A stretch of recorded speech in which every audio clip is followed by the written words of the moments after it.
Assalamualaikum warahmatullahi wabarakatuh.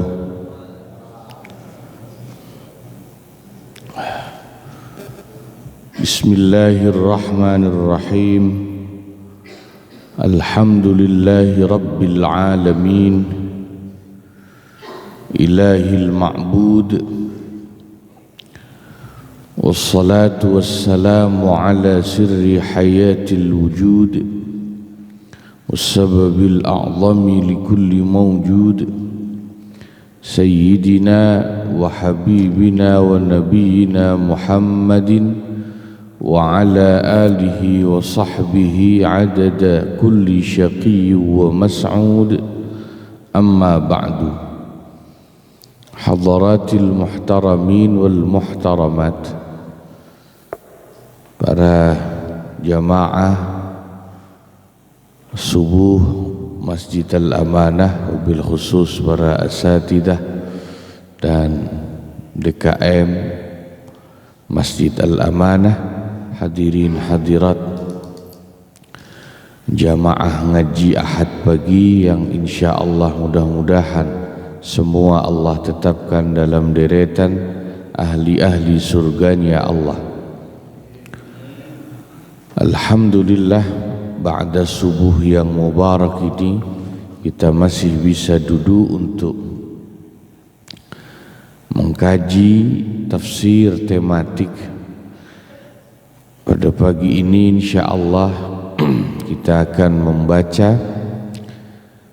beberapa ayat dari surat Al-Ahzab mulai ayat 36 ya, sampai 38 mungkin,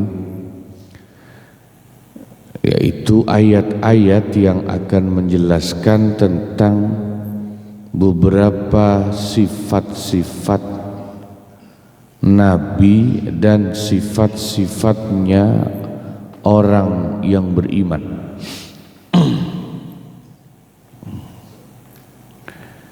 Ya, mulai ayat 36 sampai 38.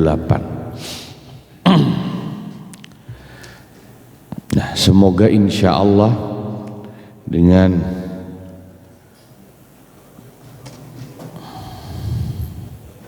mendalami ya, ayat-ayat Al-Quran, Allah semakin bukakan pintu-pintu keberkahan hidup kita semuanya. Sudah ketemu ya?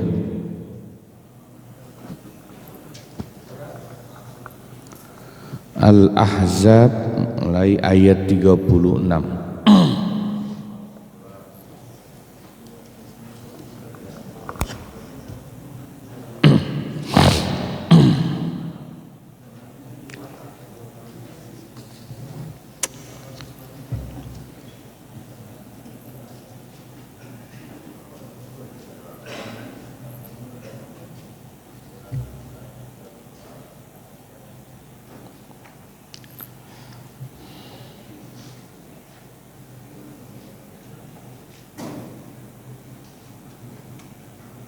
Juz 21 ya, Al-Ahzab.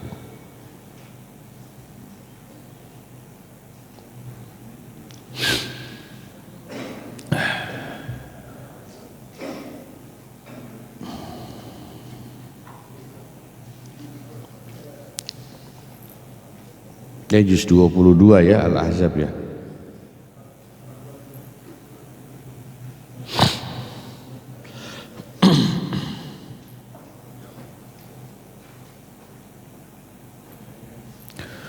A'udzu billahi minasy syaithanir rajim. Bismillahirrahmanirrahim. وما كان لمؤمن ولا مؤمنة إذا قضى الله ورسوله أمرا أن يكون لهم الخيرة من أمرهم ومن يعص الله ورسوله فقد ضل ضلالا مبينا وإذ تقول للذي أنعم الله عليه وأنعمت عليه أمسك عليك زوجك واتق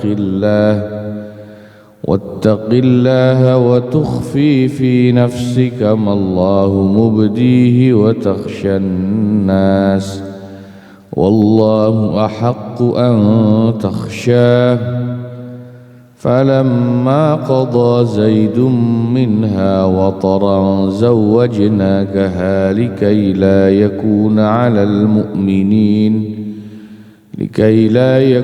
على المؤمنين حرج في أزواج أدعيائهم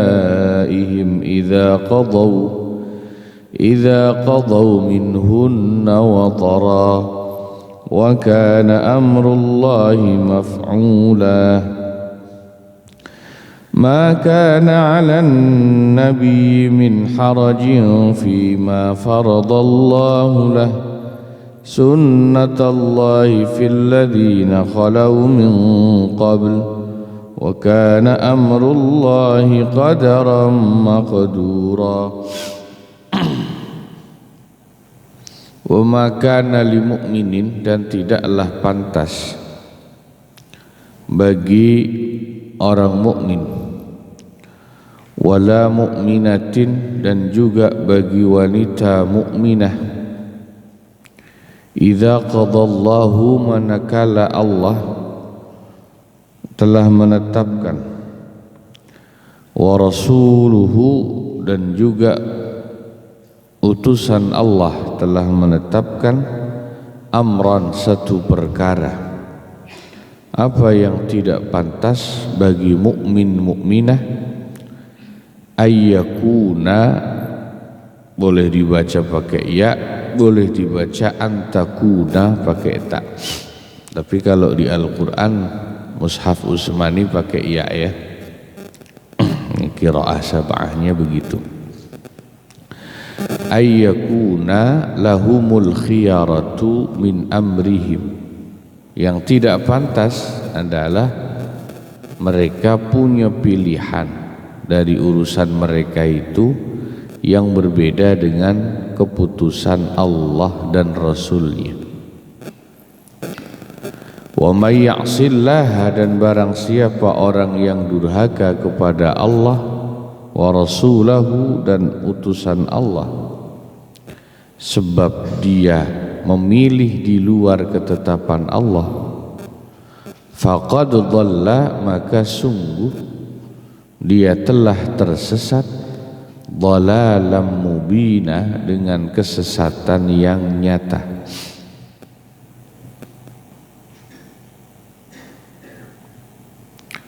Ayat ini turun berkaitan dengan satu kejadian. Ada orang namanya Abdullah bin Jahash, punya adik wanita namanya Zainab binti Jahash. Ini kebetulan ibunya Zainab dan Abdullah itu adalah saudara perempuan ayahnya Nabi, ya, namanya Umaymah, itu binti Abdul Muttalib, jadi masih sepupuan nama Nabi. Zainab binti Jahash itu wanita yang cantik, putih, ya, berasal dari suku Quraisy yang terkemuka. Nabi datang menemui Abdullah dan adiknya Zainab yang masih gadis untuk melamar. Yang tadinya mereka berdua mengira Nabi melamar untuk dirinya sendiri, ternyata tidak. Lamaran itu diperuntukkan untuk Zaid bin Harithah. Zaid bin Harithah itu adalah mantan budak yang sudah dimerdekakan oleh Rasulullah sallallahu alaihi wasallam, sekaligus kemudian diadopsi Nabi menjadi anak angkat Dalam bahasa Arab adopsi itu namanya tabanni, mengangkat anak. Dalam beberapa riwayat ada yang mengatakan Zaid bin Harisah itu memang budak awalnya dari daerah Afrika. Ya, dari kecil dia itu budak yang dibeli oleh Siti Khadijah, istri Nabi, lalu Khadijah hadiahkan kepada Nabi. Lalu kemudian Nabi merdekakan, Zaid masuk Islam, diangkat anak oleh mereka berdua, Nabi dan Khadijah. Itu sejarah tentang Zaid bin Harisah. Nah, setelah tahu kalau lamaran itu bukan untuk Nabi tapi untuk Zaid bin Harisah, maka Abdullah bin Jahash dan Zainab binti Jahash tidak suka dengan lamaran itu. Ya, karena bagaimanapun status sosial mantan budak itu masih dipandang rendah di tengah-tengah bangsa Arab. Bahkan mungkin sampai sekarang masih ada sisa-sisa kejahiliahan itu. Banyak kasus para pekerja migran kita, TKI, TKW yang di tanah Arab mendapat perlakuan yang kurang manusiawi karena paradigma tadi itu. Mereka masih sering merendahkan status sosial orang, menganggap para pekerja migran di sana seperti budak. Lalu kemudian Allah turunkan ayat ini. Ceritanya begitu. Maka li mu'minin wa ma kana li mu'minin wala mu'minatin idza qadallahu wa rasuluhu amran ay yakuna lahumul khiyaratu min amrihim. Tidak pantas seorang mukmin dan mukminah memilih selain apa yang sudah Allah tetapkan dan Rasulnya tetapkan. Nah, karena Abdullah dan Zainab itu orang yang beriman, meskipun awalnya tidak suka dengan lamaran itu, begitu turun ayat ini, faradiyah, mereka kemudian menjadi ridha dengan keputusan Allah dan menerima lamaran itu. Zainab pun dinikahkan dengan Zaid bin Harithah. Ya. Nah, ini menjadi asbabun nuzul, sejarah peristiwa turunnya ayat ini. Nah, dari sini kita bisa ambil pelajaran, ya. Di antara sifat-sifat yang menunjukkan kesempurnaan iman seseorang itu, dia akan menerima apa yang sudah Allah tetapkan untuknya. Tidak mencari dan memilih pilihan di luar ketetapan Allah. Bahkan kemudian Allah mengatakan, wa may ya'sillaha wa rasulahu faqad dhalla dhalalam mubina. Siapa yang durhaka kepada Allah dan Rasulnya karena memilih selain keputusan Allah dan Rasul, dia termasuk orang yang sesat. Nah, berbicara tentang ketetapan Allah, atau kita bisa membahasakannya sebagai takdir Allah, itu ada dua macam. Kebetulan yang dibahas di sini adalah takdir ketetapan Allah yang tidak pantas untuk kita tentang itu atau kita protes. Itu adalah takdir yang memang kita tidak diberi pilihan untuk protes. Contohnya,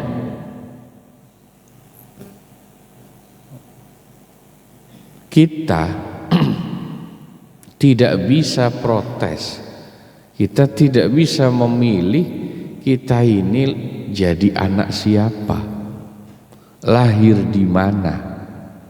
Betul ya? Sebab kita nggak pernah pesan sama Allah jadi anaknya si fulan, si fulan. Ini takdir Allah yang kita nggak boleh protes. Ya sudah, memang itu ketetapan Allah.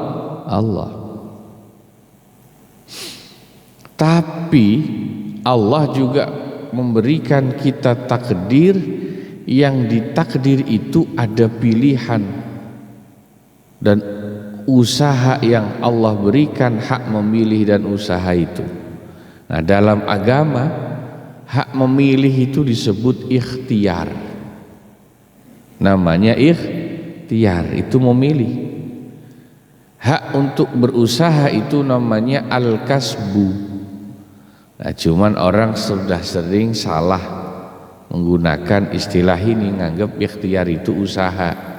Usaha itu al-kasbu bahasa Arabnya. Kalau ikhtiar itu memilih. Nah, jenis takdir yang kedua ini ya contohnya kita bisa memilih dalam hidup ini apakah mau berusaha jadi orang beriman atau tidak, jadi orang yang pandai atau bodoh. Meskipun kita tidak bisa memilih mau jadi orang, mau jadi anak siapa. Contoh, Nabi Ibrahim alaihi salam, beliau tidak bisa memilih orang tuanya siapa. Meskipun Al-Quran menyebut orang tua beliau, bapak beliau itu orang kafir yang kerjanya membuat patung berhala. Tapi Nabi Ibrahim memilih untuk beriman kepada Allah. Lah, ini dua takdir yang berbeda. Satu takdir yang kita nggak bisa milih dan protes, jadi anak siapa misalnya. Tapi takdir kedua, Allah berikan kita hak untuk memilih dan usaha. Mau seperti apa hidup kita. Nabi Nuh punya anak laki-laki namanya Kan'an. Kan'an juga nggak bisa protes, lahir punya bapak namanya Nabi Nuh. Tapi Kan'an memilih dalam hidupnya untuk tetap kafir kepada Allah sampai akhir hayat. Itu pilihan, itu choice, itu ikhtiar. Nah, ini takdir ada dua macam ya. Nah, inilah yang menjadi akidah bagi ahlus sunnah wal jamaah. Yang kita yakini takdir itu ada dua macam itu. Ada takdir yang kita tidak bisa menolaknya dan memilih pilihan lain. Ada takdir yang Allah memberikan kita hak untuk memilih dan usaha. Nah, bedanya kita Ahlus Sunnah wal Jamaah dengan mazhab Qadariyah dan Jabariyah. Ahlus Sunnah itu moderat di tengah-tengah. Kalau Qadariyah dan Jabariyah kan ekstrim kanan, ekstrim kiri, Pak. Yang satu fatalistik, yang satu terlalu liberal menafikan takdir Allah. Ya. Jabariyah itu terlalu fatalistik, mereka nganggep pokoknya semuanya takdir Allah. Nah, ini juga enggak benar. Meskipun semua itu sumbernya dari takdir ketetapan Allah, tapi Allah juga memberikan kita jenis takdir yang kita dikasih pilihan untuk memilih dan usaha. Sementara kalau Qadariyah ini terlalu ribelar dan sekuler, nanti turunannya jadi Mu'tazilah. Sampai-sampai mereka ya bisa dikatakan menafikan takdir Allah dengan meyakini orang itu masuk surga atau masuk neraka semua tergantung amalnya sendiri. Orang hidup miskin atau kaya tergantung amalnya sendiri. Nggak ada sama sekali hubungannya sama takdir. Itu Qadariyah dan Mu'tazilah begitu. Ya repot. Nah, Ahlus Sunnah ada di tengah-tengah. Nah, contoh lain soal jodoh. Jodoh itu kira-kira takdir Allah bukan? Pasangan hidup itu. Hah? Takdir ya? Ya. Termasuk takdir yang kita kemudian tidak bisa lepas adalah soal pasangan hidup atau jodoh.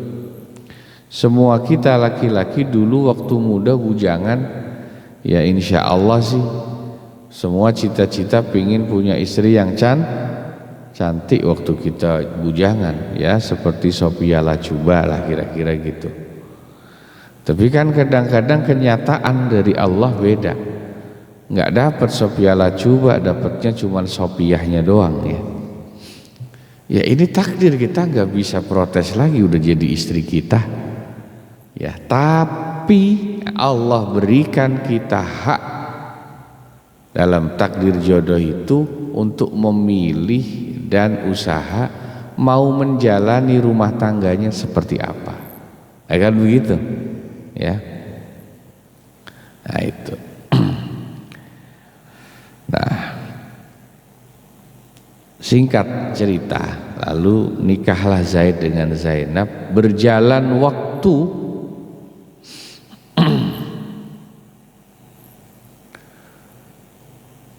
tidak harmonis rumah tangganya.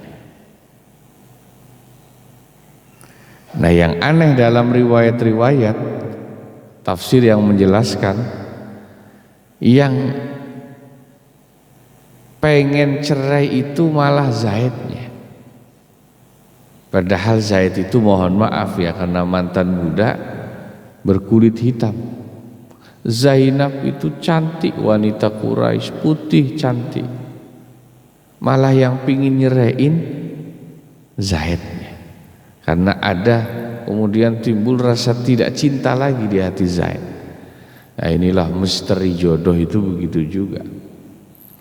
Karena Nabi menjadi ayah angkat dan sekaligus yang menikahkannya, lapor dong Zaid kepada Nabi, ya Rasulullah, saya sama Zainab kayaknya udah nggak cocok lagi, saya pengen cerai saja ya Rasul. Kita lanjut ayat berikutnya. Wa idh taqulu lilladzi, dan ingatlah olehmu wahai Nabi Muhammad sallallahu alaihi wasallam, ketika engkau katakan lilladzi, kepada orang, yakni Zaid bin Harisah, an'amallahu, yang Allah telah berikan banyak nikmat kepadanya, yakni nikmat menjadi orang Islam, termasuk di antara yang awal-awal masuk Islam dari golongan budak itu dua, sahabat Bilal bin Rabah muadzinnya Rasulullah, dan Zaid bin Harisah ini. Keduanya mantan budak, karena Zaid bin Harisah dari kecil ikut Nabi sama Khadijah itu, yang kemudian Nabi merdekakan dan jadi anak angkat, tinggal di rumah Nabi. Wa an'amta alaih, dan kau telah berikan banyak nikmat kepadanya Muhammad dengan memerdekakannya dan mengadopsinya menjadi anak angkat. Nah, apa yang Nabi katakan kepada Zaid ketika laporan mau cerai?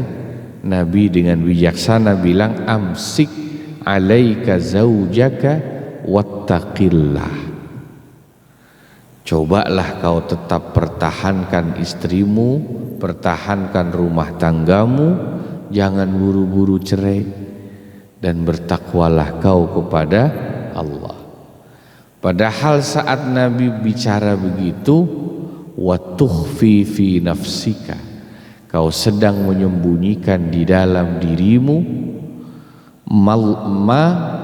sesuatu atau perasaan Allahu mubdi, yang Allah nanti akan menampakkannya. Yaitu Nabi itu sebetulnya secara pribadi ada rasa suka kepada Zainab binti Jahasy itu. Ya, tapi karena Nabi juga dapat perintah dari Allah untuk melamarkannya, menikahkannya dengan Zaid bin Harisah, Nabi diam dan tetap taat melaksanakan perintah Allah. Dan Nabi sama sekali tidak menceritakan perasaannya itu kepada siapapun, termasuk kepada Zaid bin Harisah. Wa takhsyan nasa, dan kau takut orang-orang akan tahu perasaan hatimu itu. Wallahu, padahal Allah ahaqqu an takhsyahu, itu yang paling berhak untuk kau takuti. Kenapa Nabi tidak berani bilang? Karena orang Arab dulu menganggap anak angkat itu sama kedudukannya seperti anak kandung. Kalau anak kandung kita menikah, istrinya kan namanya menantu kita. Menantu itu dalam Islam dihukumi sebagai mahram mu'abbad, mahram permanen selama-lamanya. Itu jadi mahram kita. Tidak boleh kita nikahi itu menantu kita meskipun dia sudah cerai dengan anak kita, karena mahram mu'abbad, selamanya mahram.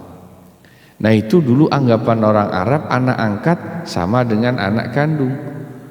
Jadi kalau Zainab diceraikan oleh Zaid pun misalnya, karena Zaid itu anak angkat Nabi, orang Arab dulu menganggap Zainab itu jadi mahram Nabi selama-lamanya, enggak boleh bekasnya anak angkat dinikahi. Itu dulu anggapan orang Arab yang keliru. Nah, dan nanti ini kemudian ayat jadi hukum. Nah, itu Nabi luar biasa. Ini saya ambil analoginya begini nih Pak. Kalau zaman sekarang kita itu seneng sama perempuan, tapi keduluan teman kita. Teman kita lah yang kemudian menjadikannya dia istri. Berjalan waktu, teman kita itu datang bilang ke kita, "Bang, saya sama istri saya kayaknya udah gak cocok, pengen cerai aja." Padahal istrinya dia itu wanita yang kita senengin dari dulu. Kira-kira respon kita bagaimana? Hah? Saya yakin kita jawab, "Gua dukung lu cerai," kan gitu. Bener nggak? Kapan lu mau ke KUA? Kalau lu gak ada ongkos, bilang gua ongkosin kalau perlu, kan gitu. Itu sebetulnya mirip begitu ceritanya. Tapi Nabi tidak. Nah, itu bedanya Nabi sama kita.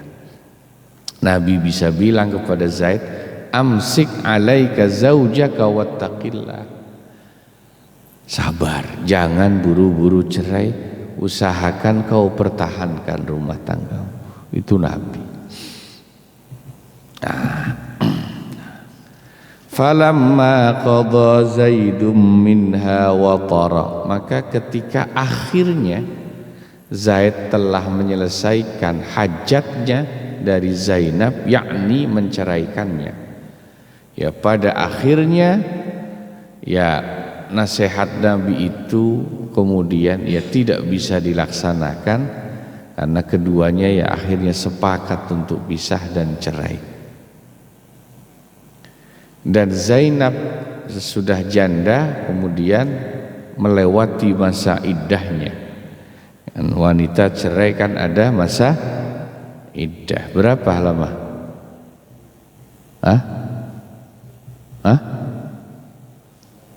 Ya, Ya jawabannya lihat-lihat cerainya Pak. Ada cerai hidup, ada cerai mati. Cerai mati itu ditinggal mati suami. Kalau cerai mati maka iddahnya arba'ata ashhuri wa asyrah, 4 bulan 10 hari. Itu pun kalau tidak dalam keadaan hamil saat ditinggal mati suaminya. Kalau saat ditinggal mati suaminya sedang hamil, maka iddahnya sampai melahirkan. Kalau cerai hidup, maka iddahnya salasata quru.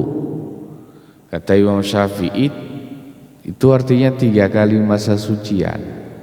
Tapi kata Imam Abu Hanifah, ayatnya sama, salasata quru juga, maknanya yang beda, 3 kali masa haid. Kata Imam Abu Hanifah. Ya, kita ambil pendapat Imam Syafi'i, 3 kali masa sucian kalau cerai hidup. Itu pun kalau sedang tidak hamil cerainya. Kalau hamil sama iddahnya sampai dengan melahirkan. Makanya Nabi melarang kita menceraikan istri saat dia haid, sebab nanti hitung iddahnya kelamaan. Nabi memerintahkan kita kalau mau menceraikan atau mentalak istri harus dalam keadaan suci, istri itu tidak haid plus tidak digauli saat haid itu, baru diceraikan atau belum digauli.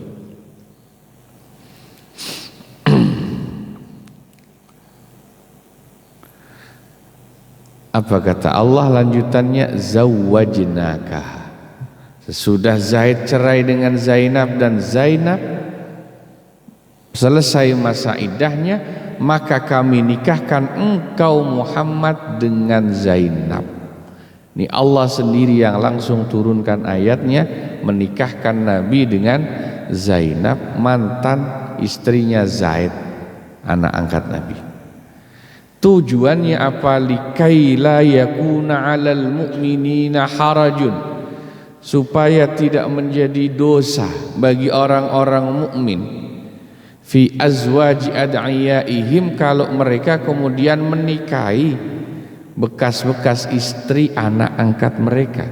Idza qadau minhunna watara, ketika anak angkatnya telah menceraikan istrinya. Maka ayat ini menjadi dalil hukum tidak hanya untuk Nabi tapi juga untuk umatnya. Status anak angkat tidak sama dengan anak kandung. Istri dari anak angkat kita bukan mahram kita. Kalau cerai kemudian iddahnya selesai, dia orang lain yang bisa kita nikahi. Nah itu Nabi pertama. Wa kana amrullahi, dan apa yang menjadi keputusan Allah, maf'ula, itu pasti terlaksana. Nah ini takdir dari Allah pasti terlaksana. Ini takdir yang gak bisa ditolak. Skenarionya memang Allah bikin gitu. Nabi yang lamarkan Zainab untuk Zaid bin Harisah, anak angkat Nabi, tapi kemudian keduanya cerai karena tidak ada lagi kecocokan. Kemudian Allah nikahkan Nabi dengan Zainab. Jadi ini banyak hikmahnya di samping soal hukum dan kemahraman itu ya. Jadi nanti Zainab ini satu-satunya istri Nabi di antara istri Nabi lainnya yang nikahnya langsung Allah yang menikahkan melalui turunnya ayat ini. Istri Nabi yang lain nggak ada ayatnya. Maka kemudian Zainab binti Jahsh bisa membanggakan dirinya di depan istri-istri Nabi yang lain. Dialah satu-satunya istri Nabi yang Allah nikahkan dengan turunnya ayat Al-Quran. Ya, jadi bisa bangga di depan istri-istri yang lain. Nggak ada di antara istri Nabi lainnya yang nikahnya turun langsung ayat dari Allah. Tapi sekaligus Zainab ini menjadi istri Nabi yang meninggal paling cepat sesudah Nabi wafat. Jadi sesudah Nabi wafat, yang kemudian wafat di antara istri Nabi ya Zainab ini.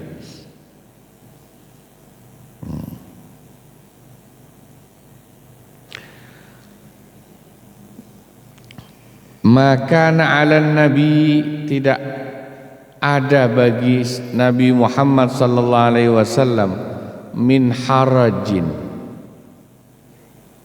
perasaan sempit sedikit pun, fima faradallahu lahu, atas apa yang Allah sudah tetapkan untuknya, sunnatallahi, sebagaimana yang telah menjadi sunnah Allah, fil ladzina khalau min qablu, bagi orang-orang yang telah terdahulu sebelum Nabi Muhammad sallallahu alaihi wasallam, yakni para nabi-nabi sebelumnya. Nah, ini sifatnya nabi dan para nabi sebelum beliau semuanya sama. Kalau itu sudah Allah tetapkan untuk mereka, mereka akan menjalaninya tanpa ada rasa keberatan sedikit pun. Ya, yang awalnya Nabi simpan perasaan itu karena takut jadi omongan orang Arab, Muhammad gimana, masa bekas istri anak angkatnya dia nikahin. Karena sudah Allah perintahkan, ya Nabi laksanakan, tidak peduli omongan orang lagi sudah. Nah itu, para nabi itu begitu sifatnya. Wa kana amrullahi, dan apa yang menjadi keputusan Allah, qadaran, itu pasti jadi takdir, maqduran, yang terlaksana. Ya. Jadi kita bisa memetik pelajaran lain dari ayat ini para jamaah, bahwa dalam hidup kita harusnya tidak perlu terlalu menghiraukan apa omongan orang. Kalau Allah sudah perintahkan, ya sudah, kerjakan saja. Orang mau ngomong macam-macam pun gak perlu terlalu peduli. Karena kalau terlalu nurutin omongan orang itu gak ada selesainya. Nah ini dalil ayatnya. Ya. Ya. Nah sebelum kita tutup, nah sekaligus ini ingin mengetes ketelitian kita membaca Al-Quran. Di Al-Quran itu kan tentu Allah menyebut beberapa nama manusia, ya selain nama para nabi. Ada nggak selain nama para nabi yang Allah sebut? Ada. Siapa misalnya? Ya ada Imran, ada Luqman, ada Maryam. Itu ahli surga semua, tapi itu kan sebelum zaman Nabi Muhammad. Yang saya tanya, ada enggak nama orang yang Allah sebut yang bukan Nabi tapi umatnya Nabi Muhammad? Siapa? Bukan Luqman. Dan Luqman kan Al-Hakim, bukan umatnya Nabi Muhammad sebelum kita. Nah ini kalau kita teliti baca Al-Quran, kalau nama-nama orang selain para nabi, ya ada Luqman, Imran misalnya, Maryam gitu ya. Tapi itu sebelum umat Nabi. Ada juga misalnya Fir'aun, Qarun, Abu Lahab ya. Ya, kalau itu jelas ahli neraka karena orang kafir. Nah, yang Allah sebut satu-satunya, one and only, satu-satunya nama manusia yang berasal dari umatnya Nabi hanya satu, sahabat Zaid. Ya, baru saja kita baca ayatnya, Zaid bin Harithah. Bukan Abu Bakar, bukan Umar, bukan Utsman, bukan Ali yang hebat-hebat itu. Malah tidak disebut namanya sama Allah. Ya. Tadi di ayat 37, falamma qadha Zaidum minha watara, maka ketika Zaid telah menyelesaikan hajatnya dari Zainab, yakni menceraikannya, itu Abu Bakar yang paling terkenal pun nggak disebut namanya loh, saya bilang namanya langsung. Kisahnya di Al-Quran tentu banyak. Allah hanya menyebutnya dengan bahasa sahabat, yaitu dalam kisah Abu Bakar menemani Rasul bersembunyi di Gua Tsur dalam peristiwa hijrah. Idz qala li sahibihi la tahzan innallaha ma'ana. Ingatlah ketika Nabi Muhammad sallallahu alaihi wasallam mengatakan kepada sahabatnya, Allah enggak bilang Abu Bakar, tapi bilangnya li sahibihi, yang dimaksud Abu Bakar. La tahzan innallaha ma'ana. Saat sembunyi di Gua Tsur itu Nabi bilang, jangan takut Abu Bakar, Allah selalu bersama kita. Nah, ini menarik ini dalam kajian para ulama. Kenapa bukan sahabat lain yang hebat, tapi Zaid? Pertama, hikmahnya Allah abadikan Zaid sebagai satu-satunya nama umat Nabi dalam Al-Quran. Ya tentu tadi kaidahnya, manusia itu kalau namanya disebut di Al-Quran, kalau dia beriman berarti pasti ahli surga. Kalau dia kafir pasti neraka. Kalau udah disebut di Quran, Fir'aun, Qarun, Haman, Abu Lahab, ada semua namanya di Al-Quran. Kafir pasti neraka. Beriman di Quran ada namanya pasti surga. Gitu aja patokannya. Ya pertama, karena Zaid bin Harithah yang sudah terlanjur diadopsi Nabi itu, kemudian hukum adopsinya tidak berlaku seperti zaman jahiliyah. Maka untuk menghibur Zaid, ya Allah abadikan namanya. Allah ganti dengan kompensasi, disebut namanya di Al-Quran abadi. Nanti ayat yang ke-39 itu 340 itu kan Allah katakan, maka Muhammadun aba ahadim mir rijalikum. Itu dalil ayatnya, Nabi bukan bapak siapa-siapa dari kalian, adopsinya tidak dianggap lagi. Ya. Yang kedua, pesan yang lebih kuat lagi dari nama Zaid disebut di Al-Quran, Allah ingin meruntuhkan sekat-sekat status sosial yang masih dipegangi oleh orang jahiliyah, yang menganggap orang merdeka dengan budak itu derajatnya beda. Tidak, kemuliaan di sisi Allah bukan dari itu, bukan status sosial. Meskipun mantan budak kalau beriman ahli surga, bahkan Allah sebut namanya di dalam Al-Quran. Jadi itu pesan yang paling kuat itu, sampai Allah abadikan falamma qadha Zaidum minha watara. Nah, para jamaah, ini 3 ayat yang kita bahas tafsirnya pada kesempatan pagi hari ini. Semoga manfaat ya, dan bisa kita fahami, bisa kita amalkan. Sebelum kita tutup, barangkali kalau masih ada di antara para jamaah yang ingin menyampaikan pertanyaan atau ya sharing diskusi. Saya persilahkan.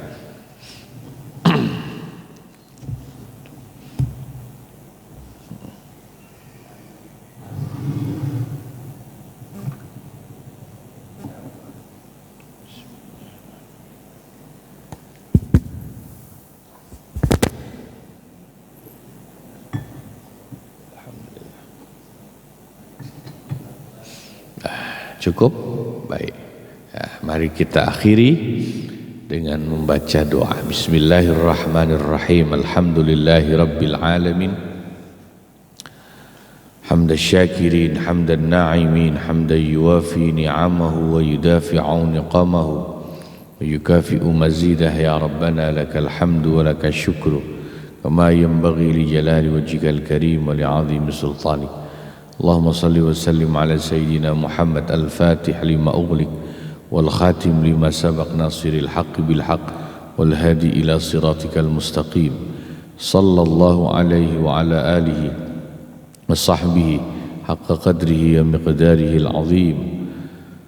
اللهم إنا نسألك من خير ما سألك به عبدك ونبيك محمد صلى الله عليه وسلم ونعوذ بك من شر ما استعاذك منه عبدك ونبيك محمد صلى الله عليه وسلم وأنت المستعان وعليك البلاغ ولا حول ولا قوة إلا بالله العلي العظيم. اللهم اجعلنا وأولادنا وأهلنا وذريتنا وجماعتنا من أهل العلم وأهل الخير ولا تجعلنا وإياهم من أهل السوء والشر والضير إنك على كل شيء قدير. ربنا آتنا في الدنيا حسنة وفي الآخرة حسنة وقنا عذاب النار. وصلى الله على سيدنا محمد وعلى آله وصحبه وسلم. سبحان ربك رب العزة عما يصفون وسلام على المرسلين والحمد لله رب العالمين. Kurang lebihnya mohon maaf. Wassalamualaikum warahmatullahi wabarakatuh.